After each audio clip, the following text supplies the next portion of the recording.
Good day, TED subscribers. This is Sir Gerald of JED Media, your learning resource partner. If you are new to this channel, don't forget to subscribe, hit the notification button, comment, like, and share. Good day, and welcome to Sir Gerald's video lesson. Let's talk about observing grammar and making definitions. This is for English 10, 4th quarter, module number 4. This is an English lesson with Sir Gerald. So, stay tuned. I would like to present to you these two pictures. I believe that there are things that you probably think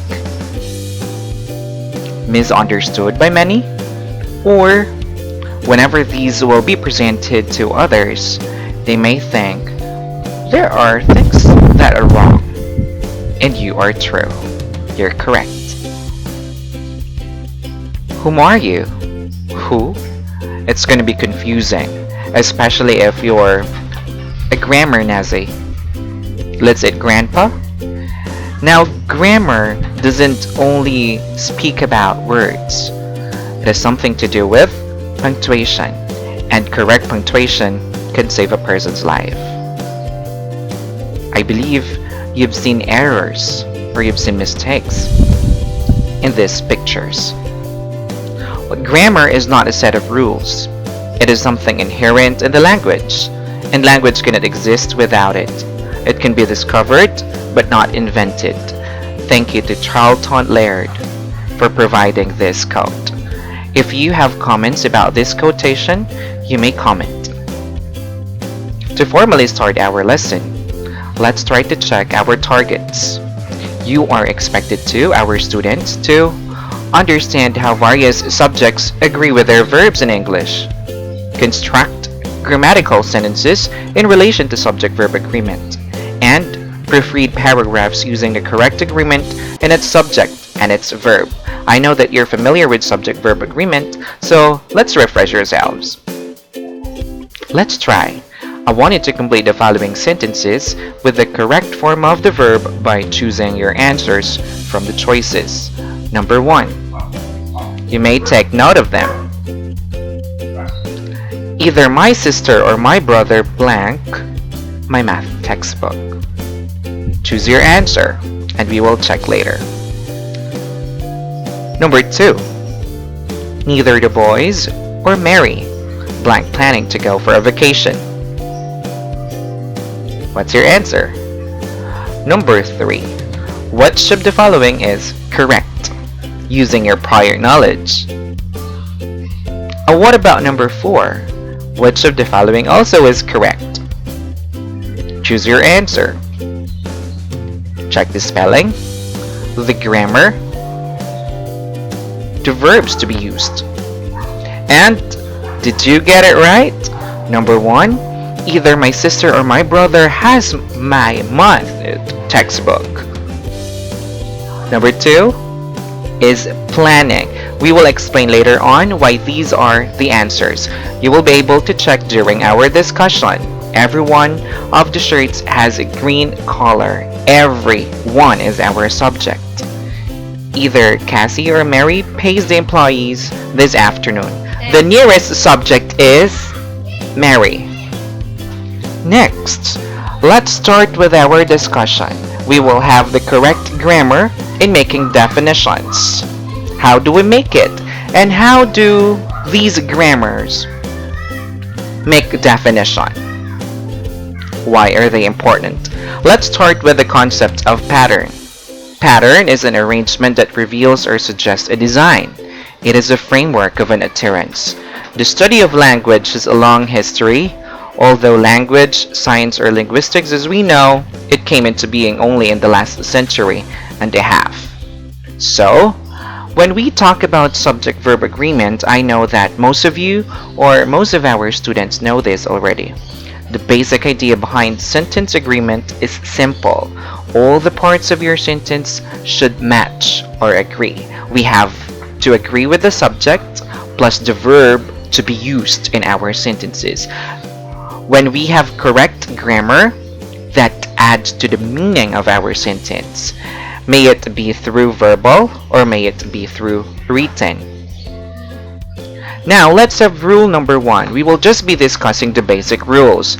A verb must agree with its subject in person and in number. We have there 4 columns. First column talks about singular noun. We have the singular verb.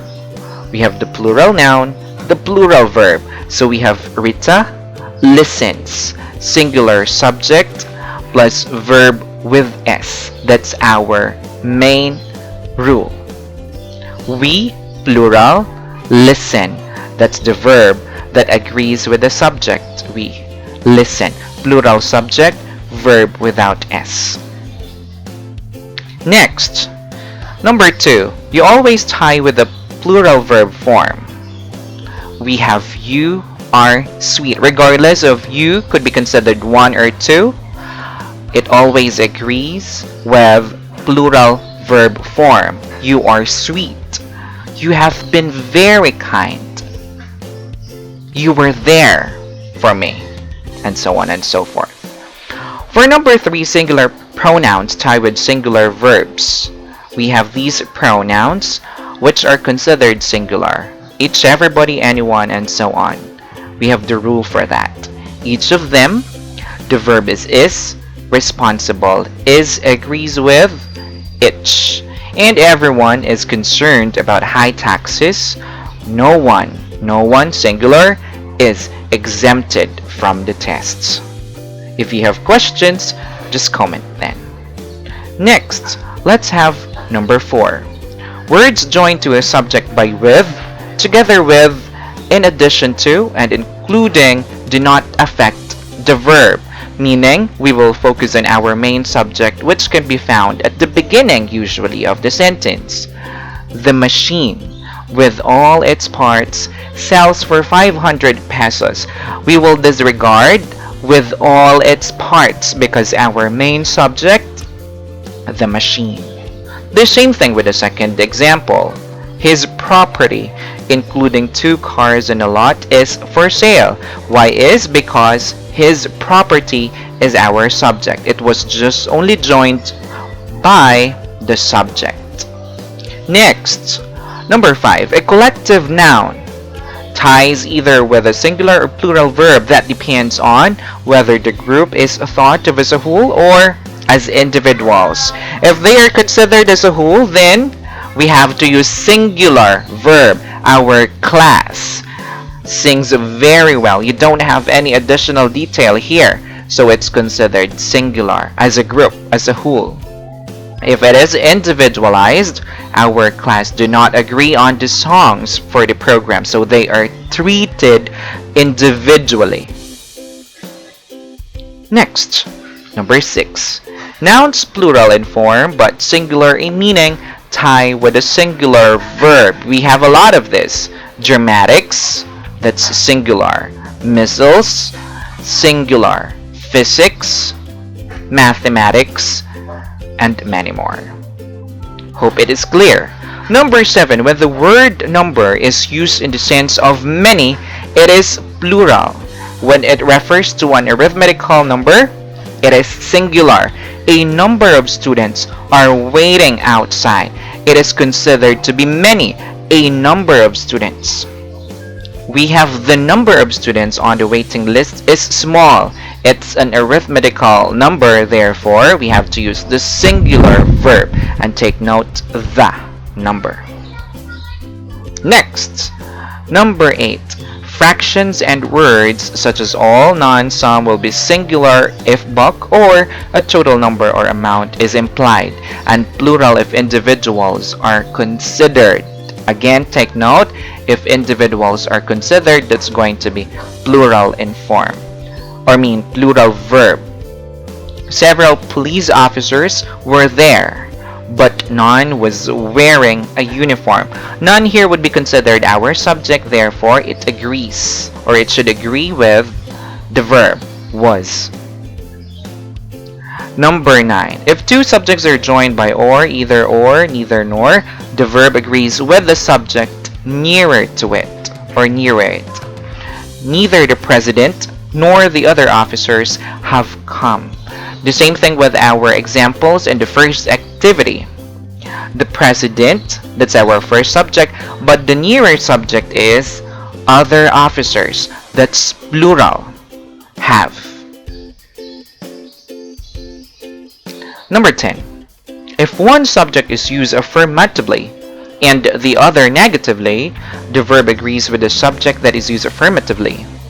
She, not I, is responsible. She, that is considered to be an affirmative side, not I. Therefore, it's not am or have, but it is. She is responsible. You are at fault. Not he is at fault. Okay? Number 11. The verb ties with a relative pronoun used as a subject. The relative pronoun ties with the number of the person of its antecedent. He is one of the 10 students who are suspended. What's the relative pronoun? Who? Who refers to 10 students who are suspended. She is one of the most attractive girls. Who refer to the girls are active. Next, number 12. This is the last one for our basic grammar rules. A compound subject joined by and ties with a plural verb except when the subjects refer to the same person or thing.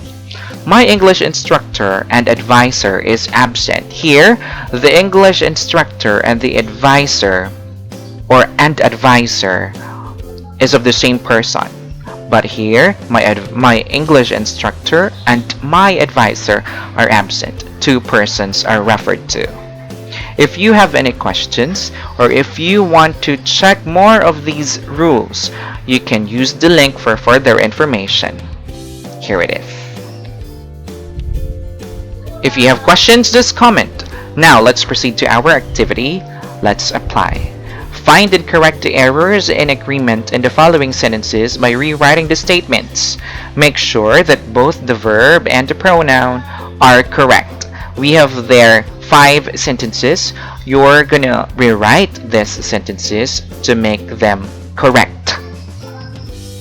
Again, make sure that both the verb and the pronoun are correct. The second part of Let's Apply activity, it's just like very basic exercise. Underline the right form of the verb from those in parentheses. You have 5 items as well. And other activities may be provided via Google Classroom. If you have questions, feel free to ask.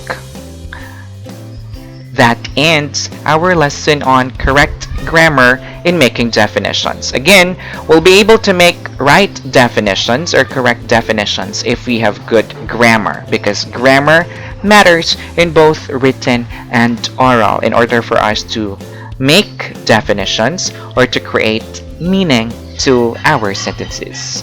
Thank you so much, everyone. Stay safe. God bless and bye-bye.